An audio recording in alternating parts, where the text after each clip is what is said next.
Combien de temps pour apprendre le français? 6 mois, 2 ans, toute une vie? Eh bien, spoiler, ça dépend, évidemment. Mais aujourd'hui, je te propose de mettre des chiffres un petit peu sur tout ça et de voir un peu les facteurs qui vont impacter, positivement ou négativement d'ailleurs, ta vitesse, ton temps d'apprentissage. Ok? Soyons honnêtes dès le début, tout le monde veut une réponse rapide. Combien d'heures il me faut pour parler le français? Eh bien écoute, je vais pas te faire mariner plus longtemps, ok? On va voir les chiffres officiels directement ensemble et tu vas voir que c'est à la fois rassurant et aussi un peu flippant quand même, ok? Avant de commencer, abonne-toi évidemment à la chaîne si tu n'es pas encore abonné et n'hésite pas à me dire en commentaire, après avoir vu tous ces chiffres et tous ces facteurs, me dire un petit peu où toi tu en es dans ton apprentissage. Ok? On commence tout de suite avec les données officielles. C'est les données du CECRL, Cadre européen commun de référence pour les langues, et on peut estimer, ok, les heures d'apprentissage. C'est une estimation, évidemment. Pour le niveau A1 débutant, il faut que tu comptes environ 90 à 100 heures d'apprentissage. A2 élémentaire, on parle de 180 à 200 heures d'apprentissage. Le B1, 350 à 400 heures. Le B2 intermédiaire supérieur, on parle de 550 à 600 heures d'apprentissage. Et là, attention, C1 avancé, tu dois compter entre 700 et 800 heures d'apprentissage. Et pour le C2, la maîtrise presque totale de la langue compte entre 900 et 1200 heures d'apprentissage.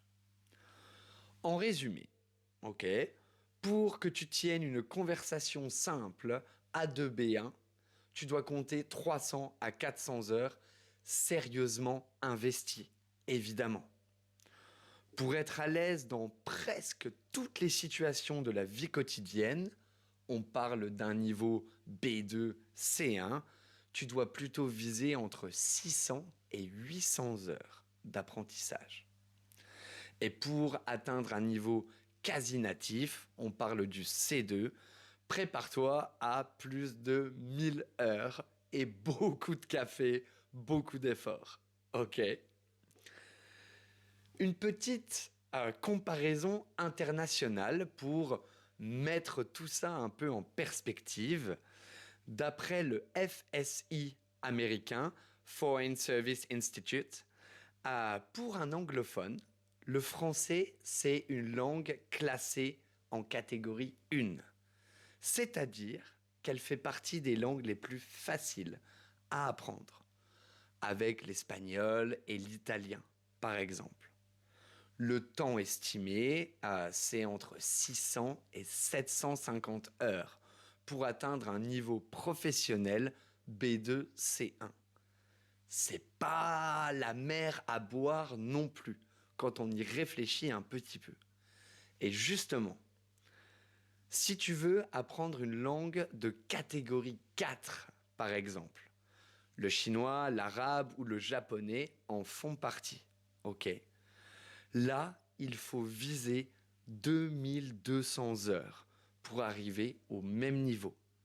T'as bien entendu, c'est 3 fois plus de boulot. Ok? Donc, en comparaison, le français, c'est quand même une balade du dimanche comparé à l'ascension de l'Everest pour les langues de catégorie 4. Ok? Maintenant, en pratique, c'est quoi exactement? Ça représente quoi ces heures de travail? Eh bien, si tu apprends 5 heures par semaine, de manière sérieuse et régulière, on reparlera de tout ça un petit peu plus tard dans la vidéo, il te faut environ 1 an pour atteindre un bon B1 et 2 ans pour viser un solide B2, voire début de C1. Évidemment, tout ça, c'est des moyennes. Ok? Si tu passes 10 heures par semaine au lieu de 5, tu divises ton temps par 2. Même si ça marche pas vraiment comme ça. Ok? Tu comprends l'idée derrière tout ça. Si tu passes, au contraire, seulement 30 minutes par semaine, bon bah là, on parle plus de décennies. Ok? Honnêtement, avec mon expérience, etc., ça tient plutôt la route. Ok. Ouais, je me situe un peu dans ces moyennes. On va parler des facteurs juste après qui m'ont aidé ou au contraire qui m'ont desservi dans mon apprentissage. Mais 2 ans pour viser un solide B2, voire un début de C1, je l'ai fait en moins de temps, je pense, mais avec une immersion à 100%. Ok. Donc honnêtement, 2 ans pour viser un solide B2, voire début de C1, je pense que c'est pas cher payé. Ok. Pour la récompense que c'est, que de presque maîtriser une langue. Ok. Quand on est au B2 C1, on s'amuse, on profite de la langue. Un petit mythe vs réalité également, ok. Le mythe, on le connaît tous, en 6 mois, je suis bilingue. C'est pas vrai. C'est vraiment, j'ai pas envie de dire que ce n'est jamais arrivé, etc. Je suis sûr que des personnes en ont fait l'expérience avant, aucun problème, ok. En 6 mois, avec un bon rythme, en général, on peut commander dans les boulangeries, parler de notre week-end, demander notre chemin, ce genre de choses, des conversations plutôt basiques, ok? Et c'est déjà énorme, ok? Quand on commence de rien et qu'après seulement quelques mois, tu peux parler de ce que tu aimes, ce que tu as fait pendant le week-end, ce que tu veux faire dans les jours qui viennent, c'est déjà incroyable, ok? Parce que ouais, le français, c'est pas juste aligner des mots, ok? Faut comprendre la culture, les nuances, l'humour, etc. Et ça prend, c'est une autre partie de l'apprentissage. On n'apprend pas que des mots, évidemment. Ok, maintenant que on a les beaux chiffres, pourcentages, heures d'apprentissage, etc., on pourrait croire que c'est super simple, on a juste à suivre la recette un petit peu qui nous est donnée. Eh bien, pas vraiment, parce qu'en vrai, on utilise tous des ingrédients différents. Et ça m'emmène sur la partie numéro 2. Tout le monde est différent. Et il faut être clair là-dessus. Je pense que tout le monde sera d'accord avec ça. Oui, on a des grandes catégories d'apprenants, de méthodes d'apprentissage, etc. Au final, tout le monde est différent. Ok, chaque personne est unique. Certains progressent comme des fusées, d'autres sont beaucoup plus lents, ils prennent leur temps, etc. Tout ça, c'est normal. Il n'y a pas de vraie méthode, ok, pour apprendre une langue. Voilà. Les facteurs principaux, ok, qui font que tu apprends une langue plus ou moins facilement, plus ou moins rapidement. Premièrement, la motivation. Ok. Plus tu as une raison forte, plus tu avances. Logique. D'accord? Et encore une fois, c'est pas parce que quelqu'un apprend une langue juste pour le plaisir et donc dans sa liste des priorités, apprendre cette langue, bah, c'est pas vraiment au-dessus. hein, ok, c'est pas vraiment les top priorités. Il va mettre donc beaucoup plus de temps que quelqu'un qui vient d'arriver dans le pays et qui doit absolument apprendre la langue pour survivre, pour s'en sortir simplement. Le temps disponible. Eh ouais, on a tous des vies en dehors de l'apprentissage d'une langue. Ok, famille, amis, travail, euh, problèmes personnels, etc. Tout ça, il faut le prendre en compte. Ok. Et ça, évidemment, c'est toi qui choisis le temps que tu dois dédier, etc., à l'apprentissage d'une langue. Ne sois pas frustré si des fois tu dois mettre en pause un petit peu ton apprentissage. C'est la vie, j'ai envie de dire, vraiment. Évidemment, apprendre 10 minutes par jour et 2 heures par jour, c'est pas pareil. Donc ça va avoir un énorme impact sur le temps que tu vas mettre à apprendre la langue. La méthode utilisée, un autre facteur. Lire des manuels poussiéreux ou s'immerger dans des conversations réelles, le résultat n'est pas le même.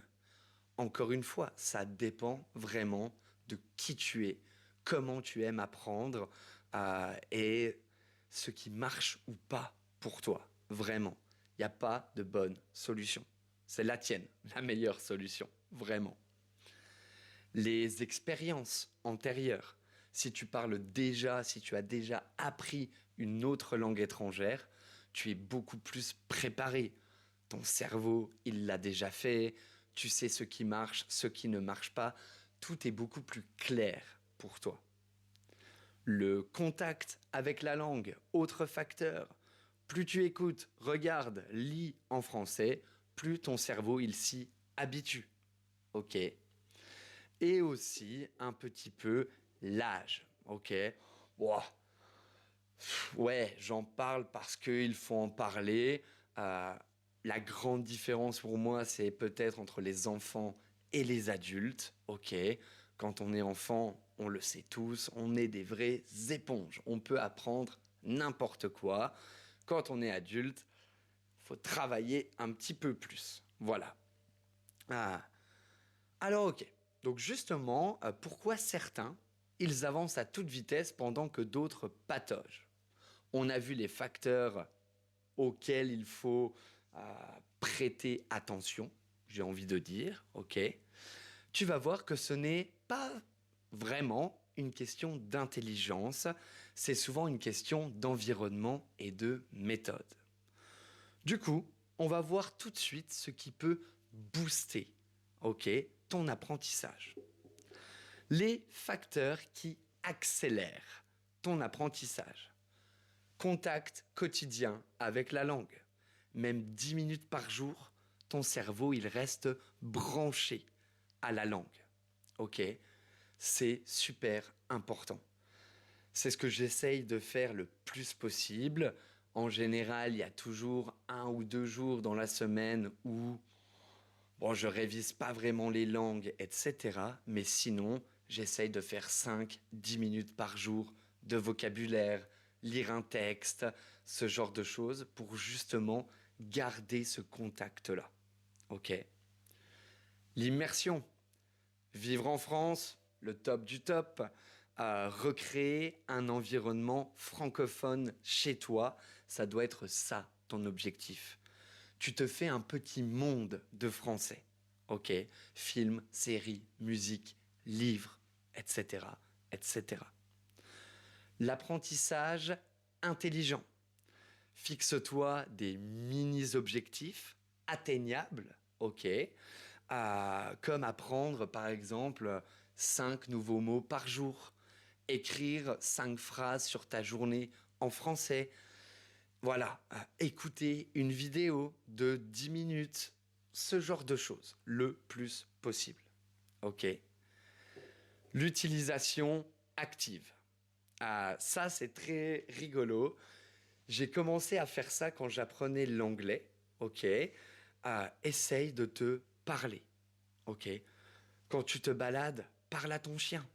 décris-lui ce que tu vois, etc. Quand tu es en voiture, essaye de nommer les choses que tu vois, essaye de parler en français le plus possible. C'est de l'action qui va solidifier un petit peu tout ça. OK?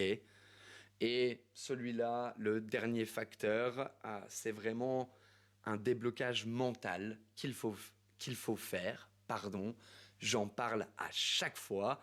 Accepter l'erreur. Fais des fautes parce que en faisant des fautes, tu apprends. Je sais, c'est une phrase bateau par excellence. Ah, franchement, j'y crois dur comme fer à cette expression. Voilà. Aucun bébé n'a jamais dit je vais d'abord maîtriser la grammaire avant de dire maman. Ok. Donc, quand on apprend des langues, on redevient des bébés un petit peu. Ok. Voilà, ça c'était ce qui peut te permettre de booster ton apprentissage.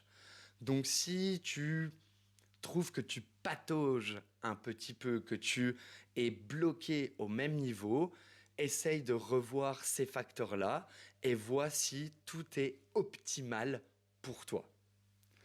Je vais aussi te proposer de voir quelques facteurs qui peuvent, cette fois, ralentir ton apprentissage. Parce que peut-être que tu as tous les facteurs qui accélèrent, mais tu traînes aussi avec toi quelques facteurs, quelques trucs qui ralentissent ton apprentissage. Ok.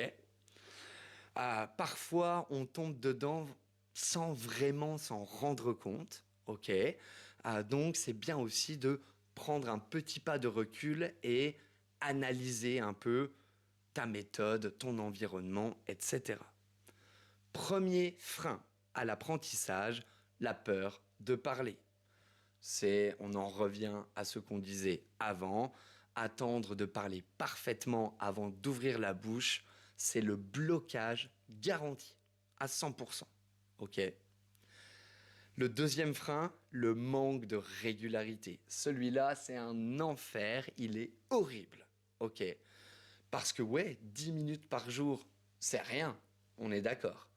Le faire tous les jours, c'est là que ça devient compliqué. Mais il vaut mieux 10-15 minutes par jour que 3 heures une fois par semaine. Ok. Garde ton cerveau actif, branché. L'apprentissage passif. Oui, écouter Netflix en français sans vraiment se concentrer, noter les mots de vocabulaire, les expressions, etc. C'est déjà quelque chose, je te l'accorde. Si tu passes 80% de ton temps d'apprentissage à regarder Netflix en français, tu vas galérer. Voilà, tu vas bloquer, ça va en fait vraiment ralentir ton apprentissage. De temps en temps, c'est bien, c'est une manière passive de rester connecté à la langue, mais n'en fais pas ton élément principal d'apprentissage. Méthode non adaptée. Eh ouais, si tu es plus visuel, mais que tu écoute seulement des podcasts, il y a un problème. Ok. Donc, avec l'expérience que tu vas te faire en essayant des méthodes, n'hésite pas à arrêter quelque chose qui te pose problème, qui ne marche pas vraiment pour toi et concentre-toi sur les points positifs, ce qui t'apporte du plaisir et évidemment sur ce qui marche le mieux, avec quoi tu progresses le plus. Ok. Et au final, un dernier peut-être, une dernière chose qui certainement peut te bloquer un petit peu, c'est la comparaison avec les autres. Ok, chacun son rythme. C'est pas une course contre le monde, etc. Ok, tu as tes objectifs personnels, tu as ta deadline, etc. Pour tous les facteurs qu'on vient de voir, c'est évident qu'elle ne sera pas la même, pardon, que la mienne, que celle de ton voisin ou Pierre, Paul ou Jacques. Ok? Très bien. Au-delà, pardon, oulala, ça devient compliqué. Au-delà des accélérateurs et des freins, il y a aussi quelques vérités universelles sur l'apprentissage des langues. Des trucs que personne ne te dit vraiment au début, mais qui peuvent vraiment changer ta façon d'apprendre. Ok? On va voir ensemble quelques vérités un peu universelles. Le plaisir, c'est un booster incroyable. Quand tu prends du plaisir, ton cerveau, il travaille sans même que tu t'en rendes compte. Ok? Tu regardes un film que tu adores, tu viens d'apprendre sans souffrir. On en revient au Netflix, ok? C'est aussi une bonne chose. Garde ça si ça te motive. Juste, n'en fais pas ton élément principal, ok? Mais trouve des choses que tu kiffes, des choses que tu aimes, ok? Ça va rendre les moments un peu compliqués bien plus agréables, ok? Les plateaux d'apprentissage. Et ouais, celui-là, on les connaît tous. On est tous déjà passés par là. On a l'impression qu'on ne progresse plus du tout. C'est normal. En fait, ton cerveau, lui, il continue. Il est en train de travailler en coulisses. Donc ne lâche pas. Comprendre avant de pouvoir s'exprimer, c'est souvent comme ça que ça se passe. Ok? Avant de pouvoir t'exprimer, la première chose à faire, c'est de comprendre ce qu'on te dit. Ok, une autre étape normale de ton apprentissage. L'apprentissage, évidemment, il n'est jamais linéaire. Ce serait bien trop cool d'avoir une ligne linéaire d'apprentissage comme ça. Il y a des accélérations, des ralentissements, des pannes, des problèmes techniques, des grandes pauses, etc. C'est normal. Encore une fois, ne te compare pas aux autres. Si tu dois faire une pause, si tu dois ralentir, ralentis. Ok? L'apprentissage actif est essentiel. On n'attend pas que ça tombe du ciel. Ok? Voyager pour apprendre l'anglais, regarder des films pour apprendre une langue, etc. Oui, mais ça représente un tout petit pourcentage, ok, de ton apprentissage. Parle, écris, interagis, trouve des tuteurs, va sur des applications d'échange de langue, joue à des jeux vidéo, j'en sais rien, mais sois actif, ok? Et encore une fois, on le répète, chaque rythme est légitime. On a tous nos vies, des histoires différentes, etc. Donc on essaye de ne pas se comparer. Ok. Alors au final, ok. Combien de temps pour apprendre le français? Voilà la grande question. La vraie réponse, désolé, c'est qu'il n'y en a pas vraiment. C'est la bonne réponse, c'est le temps qu'il te faut à toi. Ok. On a vu vraiment tout ce qui pouvait accélérer, freiner ton apprentissage, les grandes vérités aussi sur l'apprentissage, etc. Fais des tests. Fais des tests pour trouver la meilleure méthode, ce qui marche le mieux pour toi et surtout ce qui est le plus cool pour toi. Ok? Peut-être que ce sera rapide, peut-être que ce sera lent, mais au fond, est-ce que c'est vraiment important? Pas vraiment. Ok? L'essentiel, c'est vraiment que tu profites de cette aventure le plus possible. Ça reste de l'apprentissage, hein. Je pense que si on pouvait euh, avancer dans le temps et passer cette étape de plusieurs années à apprendre une langue, on le ferait tous, mais ça en vaut vraiment la peine. Ok? Essaye de intégrer le français comme une partie de ta vie quotidienne et pas comme juste un truc à cocher sur ta to-do list ou ce genre de choses. Ok? Et surtout, n'oublie pas que même quand tu as l'impression de stagner, même quand tu galères à sortir une phrase, ton cerveau, lui, il travaille. Fais confiance au processus, à ton cerveau. Ok? Donc voilà, j'espère que tu en as appris un petit peu plus sur le temps que ça prend d'apprendre le français, mais aussi une langue en général. J'espère aussi que ça peut t'aider un petit peu à prendre un pas de recul sur comment tu apprends la langue, ce que tu dois arrêter de faire et ce que tu dois commencer à faire. Et évidemment, encore une fois, il n'y a pas une bonne solution. Trouve ce qui te plaît. Voilà, merci beaucoup. N'hésite pas à mettre un like. Mets-moi dans les commentaires où toi tu en es, avec quoi tu galères ou quelque chose qui n'a jamais marché pour toi. Ça m'intéresse et ça peut aider les autres apprenants de la langue. Tu prends soin de toi, tu passes une bonne semaine. À la prochaine. Ciao.